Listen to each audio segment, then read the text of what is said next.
Say you're helping plan a friend's party, and he sends you a text asking you to bring Bob, a DJ and a clown. You're pretty impressed. You had no idea Bob was so multi-talented. But when the day arrives, it turns out that he's not, and you were supposed to bring 3 different people.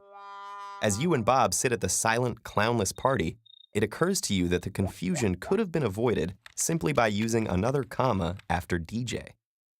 This final comma in a list, placed directly before the main conjunction, such as and, or nor, is called the serial comma, or Oxford comma. And it has long driven grammar nerds crazy because even major language institutions can't agree on whether it should be used. Ironically, the Oxford comma is more common in the United States, where it's recommended by the MLA, the Chicago Style Manual, and the U.S. Government Printing Office, though not by the AP Style Book.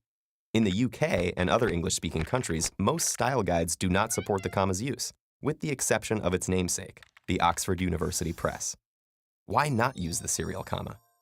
One of the main arguments is that the conjunction is usually enough to denote a separate entity, and where it's not, like in your ill-fated invite list, changing the order of terms will usually do the job. Journalists also dislike the comma because it takes up precious space and can make text look cluttered.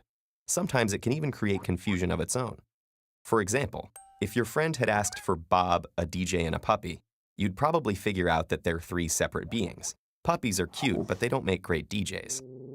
With the comma, you may think Bob is the DJ, and all you need is him and the puppy. The argument over the Oxford comma has raised such strong passions over the years that a sort of truce has been reached. The common wisdom is that its use is optional and depends on whether it will help to avoid confusion. For one thing, you're supposed to keep your use or avoidance of the Oxford comma consistent throughout a whole piece of writing, so using it only where necessary is not an option. And the very idea of a grammatical rule being optional is a bit odd. Imagine that you hadn't messed up the party planning and read the next day that everyone had a great time. Ninjas, pirates, Vikings, old and young. If the Oxford comma were standard, you would notice it missing and conclude that old and young must describe the awesome guests already listed. But as things stand, you will always wonder whether it means that a bunch of regular, boring kids and old people showed up as well.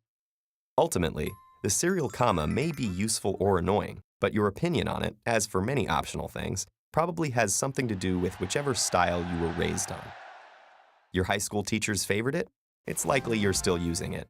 Your first editor hated it? You probably do too. And maybe so much hair splitting over a tiny squiggle on a page is a bit silly. After all, there are so many bigger problems to worry about.